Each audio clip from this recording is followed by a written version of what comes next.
What's up, YouTube? I know a lot of people have been asking me about my thoughts on the Sentinel League, and it has been a few days or a week or so.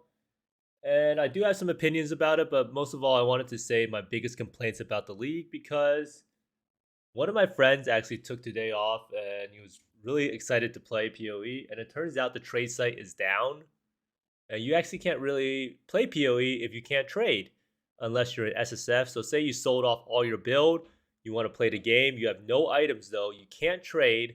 What are you supposed to do? Well, I guess today is just lost, right? The day is completely gone. But I literally just woke up not too long ago, and the first topic I see on Reddit is the trade is down. And I was like, oh, it's down for like an hour or so, but it's been down for 5 hours. And this is a holiday in the US right now, so it's actually kind of crazy. Not really sure what the problem is, but they do say they're looking into it. But before I go into my complaints and start complaining, I wanted to say my overview of the league and what I actually think about it. So overall, I do think Sentinel League is very, very good. I do think it provides a really hard challenge. I have been doing 100% Delhi Crimson Temples with Sentinel on the Stalker Sentinel. And Stalker Sentinels can actually empower a lot of enemies. I have this one here. Empowers 150 with the extra 25% or 15%. You can empower up to 220 enemies. And 220 enemies with all of the mobs being rares and magic monsters actually ends up being almost all of the mobs in a really juiced map. So I was wrong in the past before, and you can actually make the Stalker Sentinels empower the majority of the mobs in the map, but they're actually extremely, extremely difficult. I think at 100% Delirium with Sentinel rewards or Sentinel empowerment, they're actually like 10 times tankier than a Wave 30 Simulacrum. My current build, which destroys Wave 30 Simulacrum and instantly kills Kosis, struggles to actually tickle the HP of Kosis in a 100% Delhi map. Now, recombinators are probably the big win of the league. Some of the items you can make with recombinators are absolutely insane. And I do hope that maybe it becomes core because it is really, really good for crafting. It provides a more entry level of crafting. It provides a type of crafting that's deterministic yet really gambly at the same time. And most importantly, it incentivizes people to pick up items off the ground. So say here, you look at my tab, I actually have some amulet or a scepter with +1 all spell skill gems. You can actually recombine these with +1 fizz or something else like that, or +1 lightning or +1 fire. Same with this amulet over here, and you can create all these cool items for recombining, and it actually fits Chris's vision with allowing us to pick items off the ground for our builds in the future, or in order to craft for our builds, and it's actually really, really good. Now, Apex Sentinels, on the other hand, seem terrible compared to Stalker and Pandemonium. I really wish they just let you take all of the every single Sentinel without drastically gimping the other Sentinels, because it feels like it would be a lot more fun if you could just use all three in the map rather than being limited to two. I do know they probably want you to make some sort of hard choice about it, but it seems like kind of a miss because I have actually never really used the Apex Sentinel, and I'll probably only use the Apex Sentinel in order to finish off my challenges. Now, it is kind of hard to imagine Sentinel League going core with how Sentinels work because they would be kind of way too intrusive on the map and maybe adding too many rewards in the future.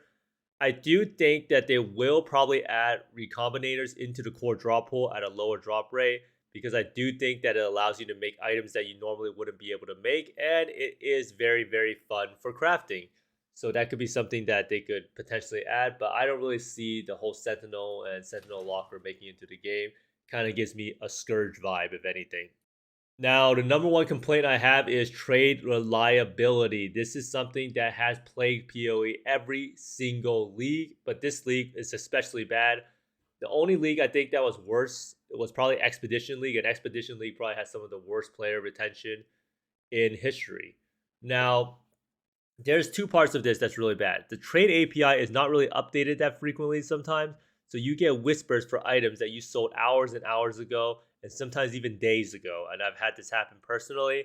And trade is also down during hours that aren't even peak hours. There's a lot of times that I'm playing in West Coast time at night when there's literally no one on, but trade is still down. So it's not really something to do with too many people accessing the trade site. And I do know GGG likes to make trade the way it is because they want it to be inconvenient. They don't want you to be able to instantly buy everything for your build and be immediately done with the game. but there is a difference between inconvenient and unreliable, because this is not even a convenience issue. Like if I go to PoE Trade right now, and maybe they fixed it already, but let's go see.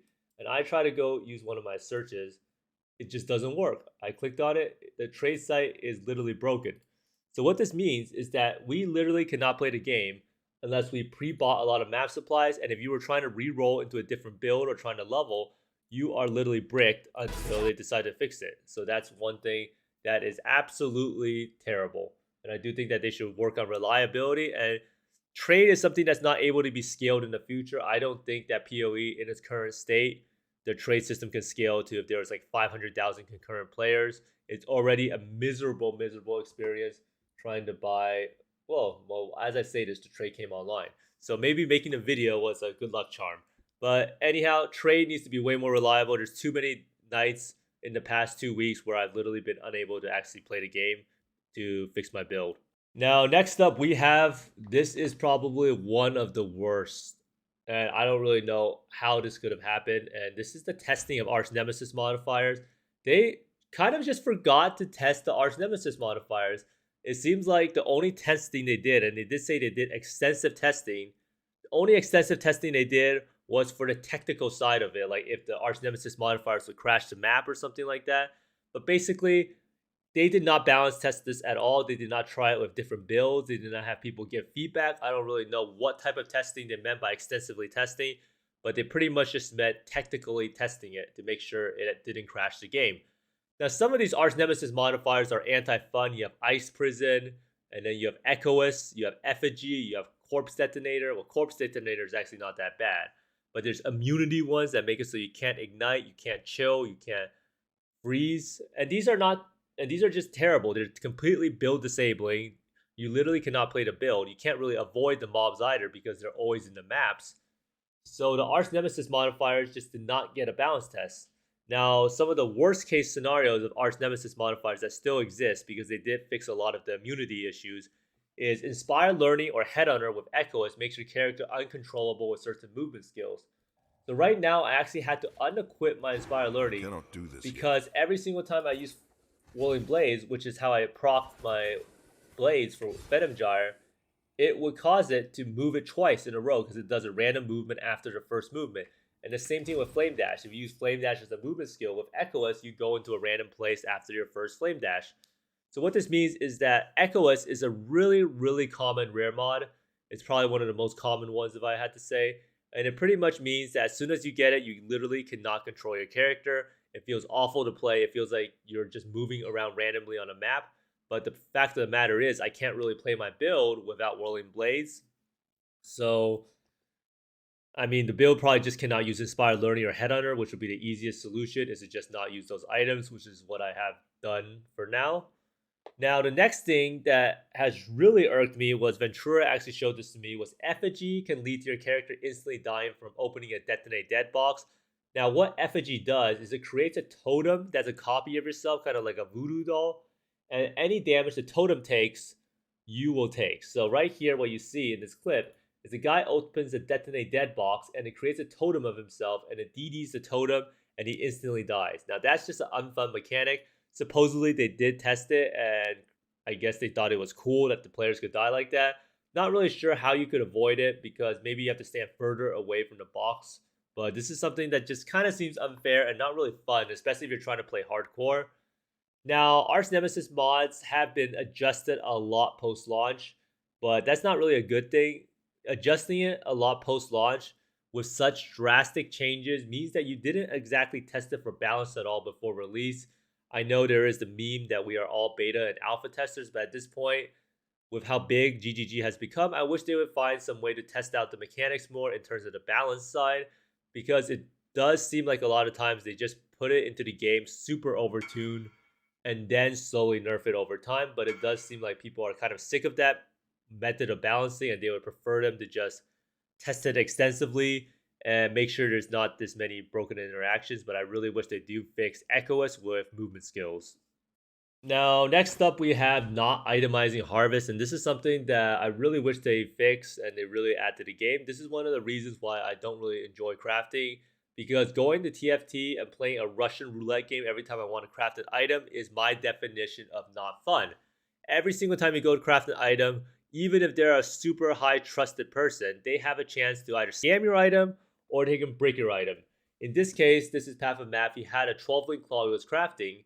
He bought a Reforged Keep prefix, and the guy decided to do Reforged Keep suffix.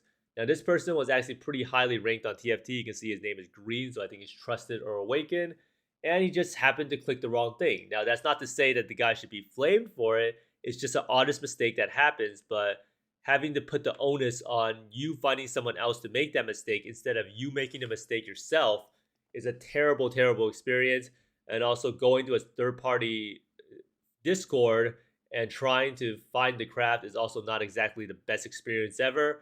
Now, they could easily solve this because they did this with Sextants, and this is itemizing the Harvest Craft onto something like a Bestiary Orb or Surveyor's Compass. Now, I do know GGG loves adding friction into the game, but adding friction by the player having to interact on a third-party place and then having to deal with trusting the person and then risking if their items get scammed or if their item gets bricked is just not the right way of adding more friction into the game. I think there's better ways of adding it, and this is just seems like something that they should kind of bite the bullet on and try to fix it. I do think that they think that if they itemize the crafts, people would just make the items really, really fast. But the fact of the matter is, anyone who crafts will still go through TFT and buy all of the crafts super fast. The friction is really not there for the high-end crafters, and it pretty much just dissuades a lot of other people who want to even get into crafting because they don't want to deal with TFT or they don't want to deal with trusting other people. Now, lastly, we have something that I am really, really annoyed with, and this is the size of the Sentinels. I don't really know why they made it 2x2 instead of 1x1. I do know why. They said that they want the items to feel more weighty so that should have to choose what you have to loot in the map. But what this leads to is that my Sentinel locker is just completely full. I've been breeding them as much as possible. It's really annoying to pick up a lot of Sentinels in the maps because they take up a lot of your space. Like, you can pick up a few Sentinels in a really juiced maps. You can't even carry all the Sentinels out if you wanted to see which Sentinel has the good mods. Now, this is a huge thing because they don't even drop identified a lot of times. If they drop identified, at least you could use your filter to filter out the good rolls that you want, like Expedition Reward or Quant. And it's just not really fitting how they want the league to be played, which is probably picking up every Sentinel, going to your stash tab, IDing them, and throwing out the bad ones, then storing the select few into the Sentinel lockers, and that just ends up being a very, very annoying playstyle. And I do think that there is too much focus on the weight of the item at the cost of quality of life. When we see this time and time before, like Expedition Locker back in the day, every single artifact you had to pick up one by one. It didn't just auto vacuum into your inventory. And this is the exact same thing. There's no reason for them to be at 2x2 besides annoying the player. And I do wish that in the future, they do try to make the locker UI a little bit better. The same thing could be said about the Arch Nemesis UI. Too little focus on the UI, and it really makes for an annoying player experience.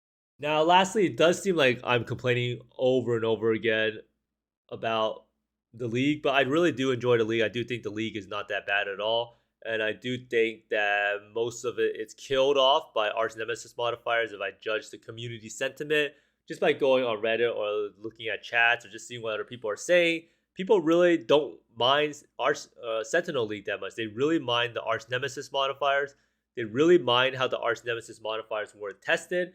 And this is pretty much confirmed by what Bex wrote not too long ago. And she said, there's a good mix of feedback in this thread that's appreciated. It helps us get a well-rounded picture of people's views about this. Rare monsters and past league content is something we'll review for 3.19. In the meantime, we'll continue to review the individual balance for Arch Nemesis modifiers. Now, what this means is that they pretty much never tested any of the Arch Nemesis modifiers in past league content, and they pretty much assigned it to like one person to try it out or something. I don't really know what that means, but that statement right there pretty much confirms that they did no balance testing at all for the Arch Nemesis modifiers. And lastly, I still think trade is the biggest problem in PoE today. I do think that a lot more people are gravitating towards SSF. And a lot of people don't really complain about trade. I know a lot of the top streamers are hardcore SSF.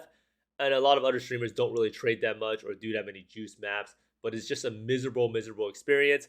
and it's actually pretty funny. Most of my trading I do nowadays is almost all through TFT in a sense of selling all my scares, my fossils, buying all my compasses, buying all of my scares, buying all of my delirium orbs. In fact, I'm pretty sure in terms of mapping supplies, I use TFT bulk trade and bulk sell way more than an actual trade site because the actual trade site really needs some optimizations, and I hope they work on it in the future. But these are pretty much all my thoughts about the league. Sentinel League, very good. Arch Nemesis modifiers needs to be tested more. Recombinators should be added back into the game, and please fix trade. But thanks for watching, everyone. I hope you find more Mirrors, Exalts, and Mage Bloods than me, and see you next time. Bye!